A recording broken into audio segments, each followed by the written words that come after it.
Abakunzi b'ibiganiro byacu kuri TSG Online TV ndabasuhuje. Ububiligi burateganya kohereza abasirikare bagera ku 25,000 muri Repubulika Iharanira Demokarasi ya Kongo uhereye muri Werurwe uyu mwaka. Bazifashishwa mu bikorwa byo kugarura amahoro muri iki gihugu.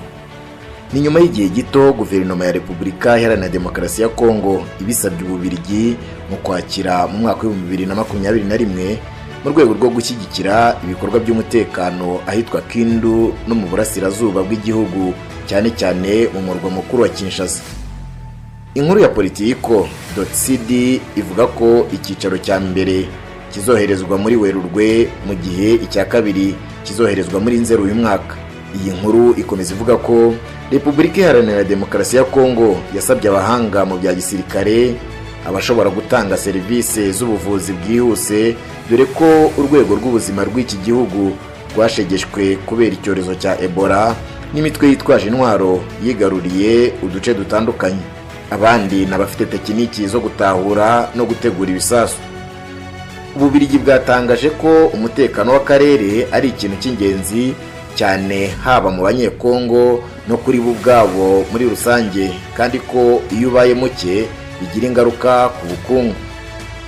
Repubulika Iharanira Demokarasi ya Kongo icumbikiye impunzi zigera ku 500,000 zirimo izikomoka mu bihugu bituranyi nk'u Burundi, Centrafrica na Sudani y'Epfo, mu gihe hari n'umubare munini w'abanyekongo bahunze kubera umutekano muke mu bice byinshi by'iki gihugu. Ububiligi buvuze ibi mu gihe hakunze kumvikana amajwi y'abanyekongo babushinja ubugizi bwa nabi cyane cyane mu bikorwa byo guhohotera abaturage nkana, nyuma n'ingaruka ntibazirengere. Urugero ni nk'abagore 5 bakomoka kuri ba nyina b'abanyekongo bavuga ko batandukanijwe n'imiryango yabo mu gihe cy'ubukoloni, bagiye mu rukiko mu rubanza baregamo ububiligi ibyaha bikorerwa ikiremwa muntu. Abo bagore bavuga ko batwe ba nyina babo babirabura bakivuka kandi nta kindi kigendeweho nk'ibara ry'uruhu rwabo. Abo bagore 5 bari mu bihumbi n'ibihumbi by'abana batwe imiryango yabo bakajyanwa mu marerero y'abihaye Imana mu gihe cy'ubukoloni. Benshi ntibemewe na base bababyaye.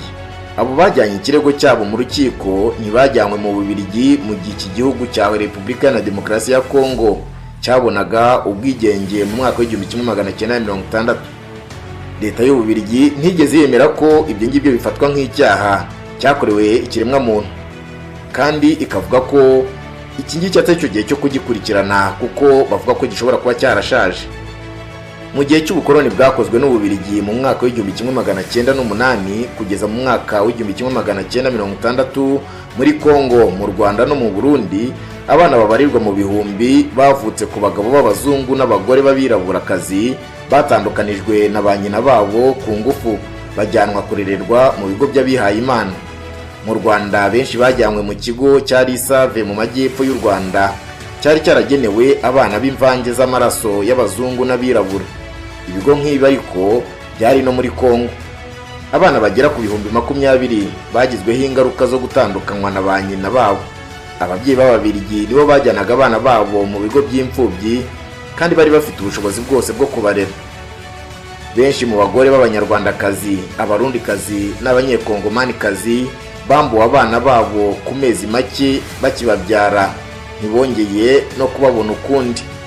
Kurunda abasirikare b'Ububiligi mu karere nanone muri Repubulika ya Demokarasi ya Kongo biraca amarenga yo guha icyuho guhohotera abaturage, cyane cyane no gukora ibyaha byibasira inyoko muntu nko gufata abagore ku ngufu.